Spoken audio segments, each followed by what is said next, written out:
찾았으면 우리 같이 한 목소리로 읽겠습니다. 시작. 주 여호와의 영이 내게 내리셨으니 이는 여호와께서 내게 기름을 부으사 가난한 자에게 아름다운 소식을 전하게 하려 하심이라. 나를 보내사 마음이 상한 자를 고치며 포로된 자에게 자유를, 갇힌 자에게 노임을 선포하며 여호와의 은혜의 해와 우리 하나님의 보복의 날을 선포하여 모든 슬픈 자를 위로하되 무릇 시온에서 슬퍼하는 자에게 화관을 주어 그 죄를 대신하며 기쁨의 기름으로 그 슬픔을 대신하며 찬송의 옷으로 그 근심을 대신하시고 그들이 의의 나무 곧 여호와께서 심으신 그 영광을 나타낼 자라 일컬음을 받게 하려 하십니다. 아멘. 오늘 마음이란 제목으로 말씀을 나누고자 합니다. 명절 잘 보내셨어요? 힘들었어요? 누구는 배탈 났어요. 우리 한결이는 배탈이 나가서 병원 신세지고 응급실에 갔고, 또 여기는 배고파 갖고 명절인데 먹을 게 없었나 봐요. 명절 후유증이 참 많습니다. 요즘은 이 시월드, 시댁에 관련된 그런 그 풍자 같은 이야기들이 많이 이야기되는 것은 그만큼 우리가 스트레스를 많이 받는다는 얘기겠죠.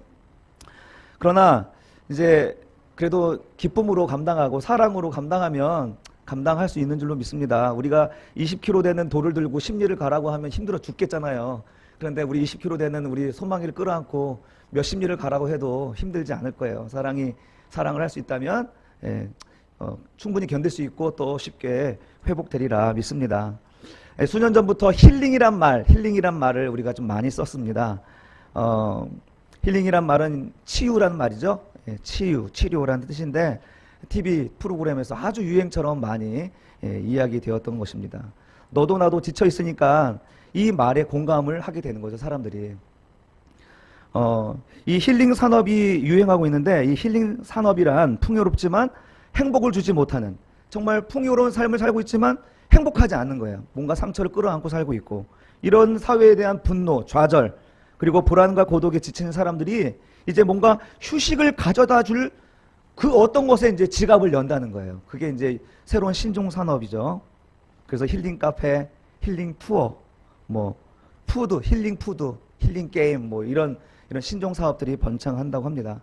뭐 이제 주말마다 요즘 캠핑들 많이 가는 것도 그런 한 일환인 것 같고, 그래서 숲 해설가들도 이제 좋은 또 그 직종 중에 하나라 이렇게 얘기를 해요.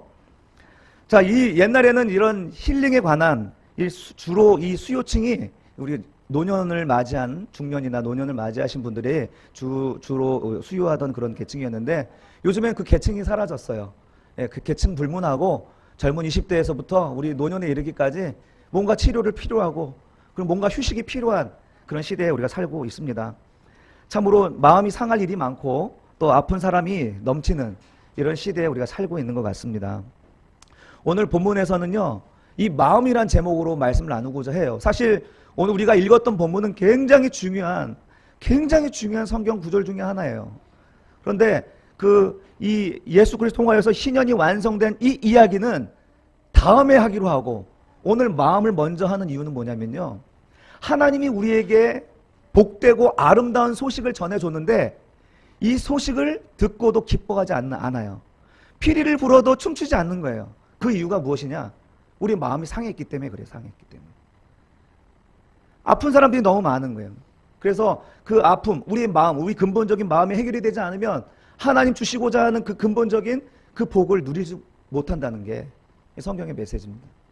그래서 저는 이 본문을 가지고 한 4주 정도 같이 말씀을 나누려고 하는데, 오늘은 마음을 먼저 치료하시는, 가장 먼저 마음을 치료해야 할 이유가 있는 그 메시지가 우리 가운데 있기 때문에 그 말씀을 함께 나누고자 합니다. 오늘 본문에서 마음이 상한 자를 하나님이 어떻게 하신다 1절에 말씀이 나오는데요. 우리 중간에 보시면 나를 보내사 마음이 상한 자를 고치신다는 거죠. 나를 보내사. 자, 어떻게 우리 마음 상한 자를 고치신다고요? 나를 보내사. 여기서 나란 누가복음 4장 18절, 예수님이 그 회당에서 설교할 때 이 나가 바로 자신이라고 얘기하고 있어요. 예수님 자신을 이제 나라고, 여기서 나오는 나를 보내사에서 나는 바로 나다, 예수 그리스도다, 이렇게 얘기하셨죠. 마음이 상한 자를 고치신다고 할 때 이 마음이 상한 자는 어떤 사람이냐면요. 바로 깨졌다, 부서졌다, 산산조각이 나다. 이게 바로 마음이 상한 자의 원어의 원뜻이에요. 그러니까 접시가 금이 가고 깨지듯이 마음이 깨지고 산산조각 난 것을 뜻하는 거예요. 여러분 이런 마음 갖고 있죠. 어떤 트라우마가 있어요. 어떤 부분만 생각하면 마음이 상해요. 어떤 부분만 생각하면은 마음이 막 피가 거꾸로 솟고 오랜 시간이 지났는데도 마음에서 해결이 안 되고 용서가 안 되는 그런 마음이 있잖아요. 이 마음이 상하다, 샤바르라는 말, 바로 우리 마음이 깨져 있는 그런 상태를 이제 보여주고 있는 말입니다. 불안이나 두려움, 또 열등감, 나는 바보야, 그리고 우울하고 정신이 산만하고 그리고 분열이 되고 또 막 치밀어 오는 분노를 절제하지 못하고 그리고 강팍감 그리고 수치심 같은 게 있고요. 자존감 상실이 있습니다. 하나님은 이런 상한 마음을 그냥 내버려 두실 수가 없는 거예요. 이런 상한 마음이 있어서는 오늘 본문에 나와 있는 아름다운 소식이 들리지가 않는 거예요. 내 귀에 들려오지 않는 거예요. 하나님은 이 상한 마음을 고쳐야만 하시는 거예요. 마음이 건강해야, 한번 따라해 봅시다. 마음이 건강해야 생명의 은혜를 누릴 수 있습니다. 인도 우화 중에 이런 이야기가 있습니다. 생쥐 한 마리가 늘 고양이를 무서워해요. 그래서 우화예요, 우화.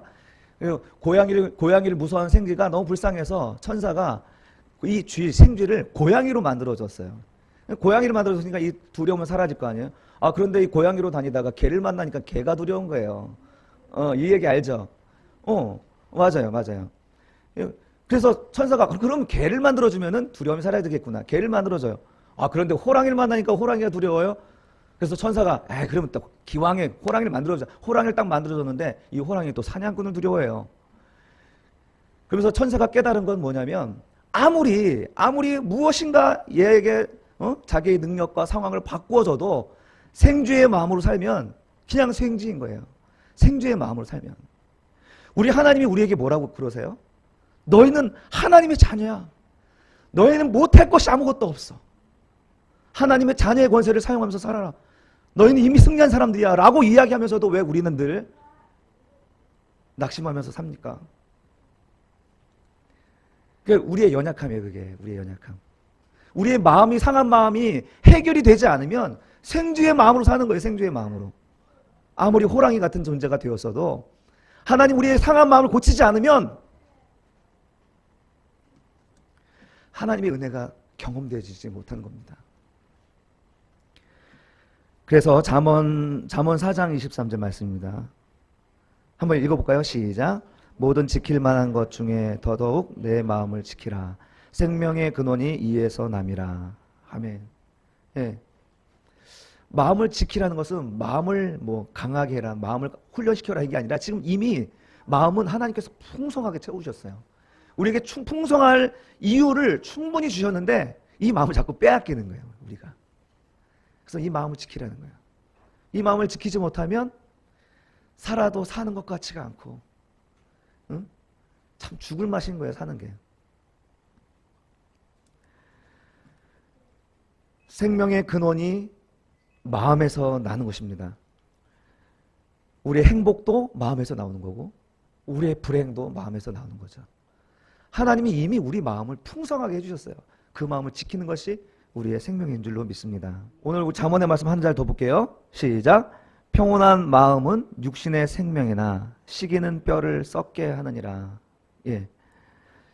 여기서 시기라는 것은 마음이 깨졌을 때 나타나는 우리들의 마음 상태입니다. 이런 마음, 깨진 마음을 가지면 우리 뼈가 삭는 것처럼 참 막 오금이 저린다는 표현하잖아요. 여러분 이번 명절 때 그런 마음 느끼셨어요? 예, 너무 마음을 힘들게 하면 이렇게 오금이 저리는 뼈가 시리는 것 같은 그런 마음.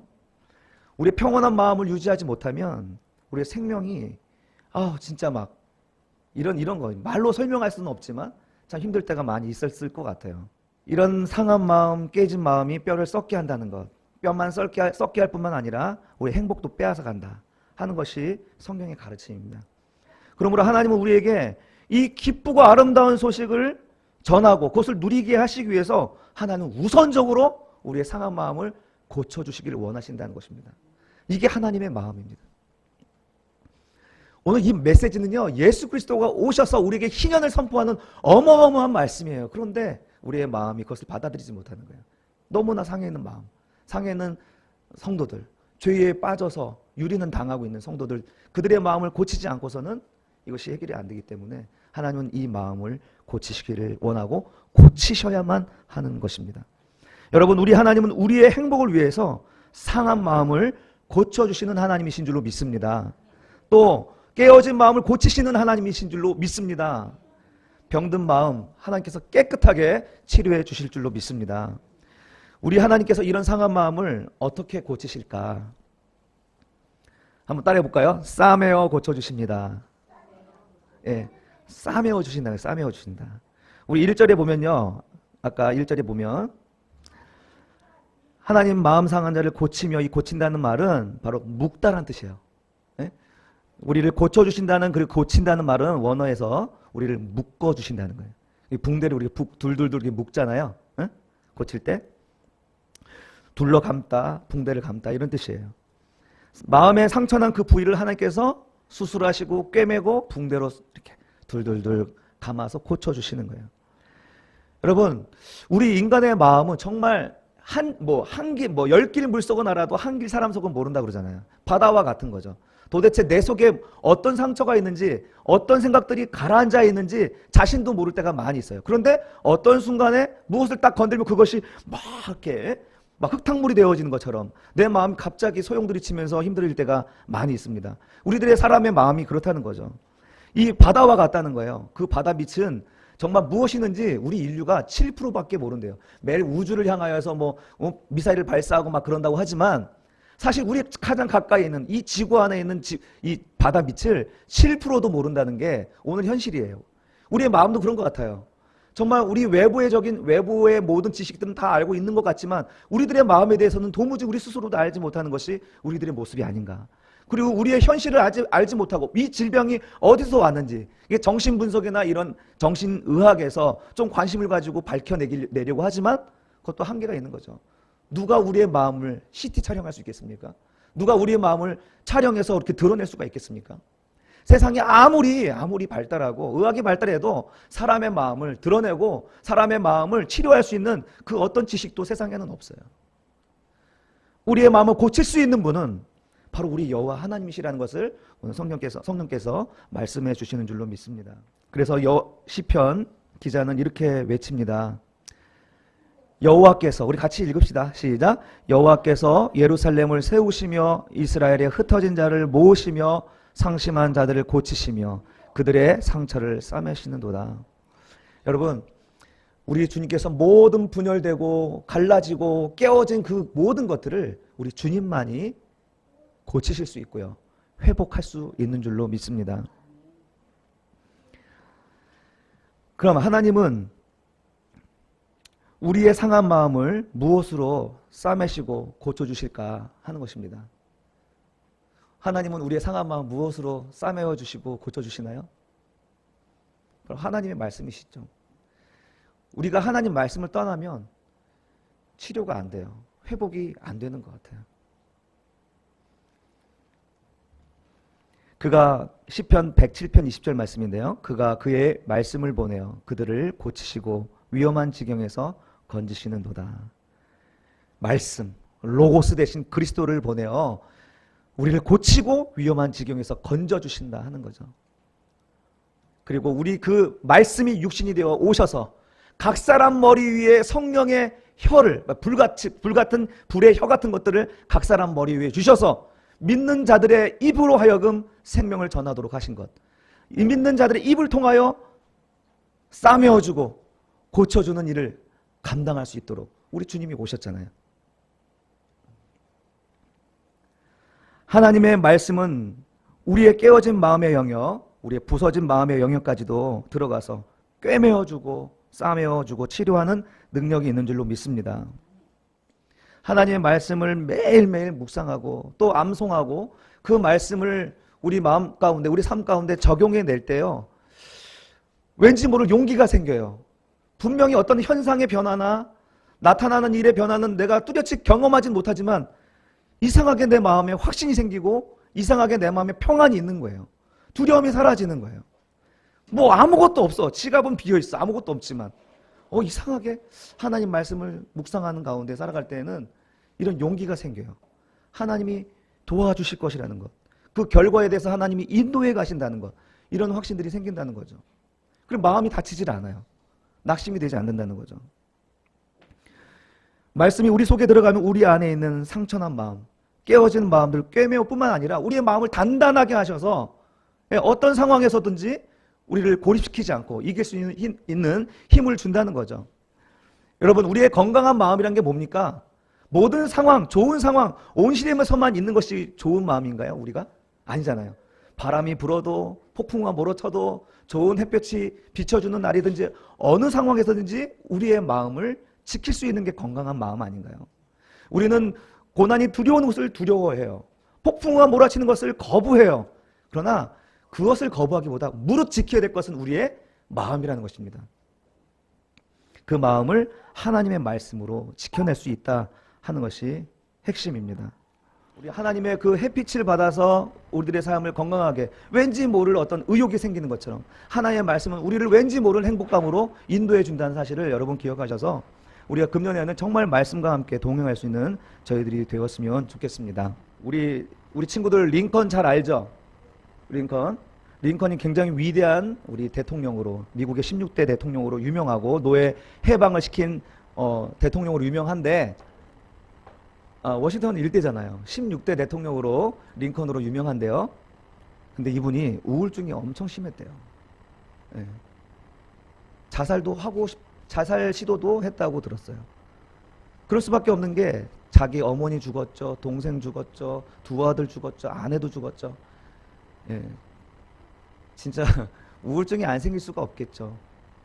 자기가 쓴 자서전, 평전 안에서도 자기가 정말 두렵다, 이런 말이 뭐 200회 가까이 할 정도로 자기의 두려운 모습을 적나라하게 이렇게 묘사를 했죠. 그런데 링컨의 이 우울증에 대하여서 그는 어떤 자세를 취했냐면 공포를 느꼈죠. 그리고 그것을 직면했다는 거예요. 교전에 싸웠다는 거예요. 그리고 초월했다고 합니다. 이런 3단계를 거쳐서 우울증을 극복했다고 합니다. 우리가 우울한 마음, 힘든 마음 들 때 우리는 그것을 피하려고 해요. 우리가 우울증이 다가오면 피해. 근데 그 문제는 해결이 되지 않고 그 안에 여전히 있는 거예요. 우울한 마음은. 그래서 링컨은 이 우울한 마음을 직면하는 거예요. 직면하고 싸우는 거야. 이거 이성적으로 싸우는 거야. 내가 왜 이거 가지고 우울해하지? 이성적으로 싸우는 거예요. 그리고 두 번째, 하나님의 말씀으로 확인하는 거예요. 링컨은 하나님의 말씀이 자기가 사는 방법이었어. 우리는 링컨이 뭐 말씀으로 또 기도로 무슨 청와대가 아니라 백악관을 움직인 대통령으로 유명한데, 여러분, 이런 우울증을 가지고 자기가 살 길은 말씀 보는 거였어요. 자기가 살 길은 말씀 보지 않으면 죽을 것 같았거든요. 기도했기 때문에 위대한 게 아니라 자기가 살기 위해서 말씀 본 거예요. 하나님 말씀이 그를 살게 하신 거죠. 그래서 그는 이렇게 얘기하죠. 나는 영의 식탁에 나아가기 전에 육의 식탁에 나아간 적이 없다라고 이야기를 합니다. 여러분, 우리는 교회 와서 주일 예배 드리는 것으로 여러분 끝나면 여러분 절대로 승리할 수 없어요. 주일 예배 말씀 잘 듣는 것도 중요하지만 우리들이 매일의 삶 속에서 하나님 말씀과 동행하지 않으면, 그 말씀 붙잡고 기도하지 않고 우리가 살아가지 않으면 우리의 마음은 쉴 새 없이 다가오는 그 사탄의 공격에 맞을 수밖에 없어요. 오른쪽은 맞았지만 왼쪽에서 맞는 걸. 예? 우리의 전신갑주는 하나님의 말씀이잖아요. 하나님 말씀을 가지고 우리 365일 승리하며 살아갈 수 있기를 간절히 원합니다. 그래서 저는 매일 아침 사명감을 가지고 저도 내 자신을 지키기 위해서 정말 하나님 말씀을 묵상하고 올리는 거예요. 그걸 내 글을 자랑하기 위해서 올리는 게 아니라 나 자신을 지키기 위해서, 링컨처럼 내가 그렇게 하지 않으면 죽을 것 같으니까, 영적으로 자꾸 떨어질 수밖에 없으니까 말씀을 붙잡는 거예요. 금년에 여러분들도 그렇게 말씀 붙잡고 하루의 삶을 승리해 나갈 수 있었으면 정말 좋겠습니다. 그 말씀이 모든 것을 가능케 하십니다. 누가복음 1장 37절 함께 큰 목소리 읽어봅시다. 시작. 대저 하나님의 모든 말씀은 능하지 못하심이 없느니라. 할렐루야. 하나님의 말씀은 능하지 못하심이 없습니다. 여러분 생주의 마음을 가지고 살지 말고 이 말씀을 붙잡고 호랑이 같이 살아갑시다. 두려워하지 말고. 오늘 말씀은 우리의 병든 마음을 싸매시고 치유하여야만 기쁘고 아름다운 소식을 우리가 누릴 수 있기에 우리 하나님 우리 상한 마음, 상처난 마음 그 마음을 싸매시고 치료해 주실 줄로 믿습니다. 그래야 우리가 호랑이로서 생쥐가 아니라 호랑이처럼 살게 하는, 그래서 하나님의 자녀답게 하나님의 자녀의 권세를 누리며 살아갈 수 있는 그런 삶이 되게 하실 줄로 믿습니다. 우리의 마음이 치료되지 않으면 열매 얻기가 어렵습니다. 바닷속에 무한한 자원을 건져 올릴 수가 없습니다. 그러므로 우리를 고치시는 하나님 그 말씀 앞에 우리 자신을 드립시다. 그 말씀 앞에 날마다 섭시다. 그것을 붙잡고 매 순간 섭시다. 아플 때도 그 말씀 붙잡고 우울할 때도 그 말씀 붙잡고 하나님 말씀 앞에서 우리가 승리를 경험할 수 있게 해달라고 기도하면서 말씀 앞에 우리 자신을 드릴 수 있기를 축원합니다. 말씀을 정리합니다.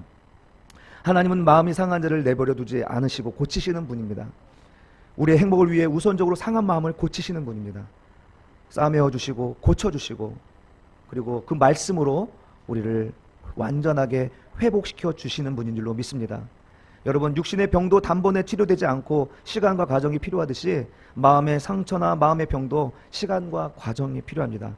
우리가 말씀을 계속 묵상하고 듣고 하다 보면 그 말씀이 우리의 상한 마음을 온전히 치료하고 고쳐 나가 주실 줄로 믿습니다.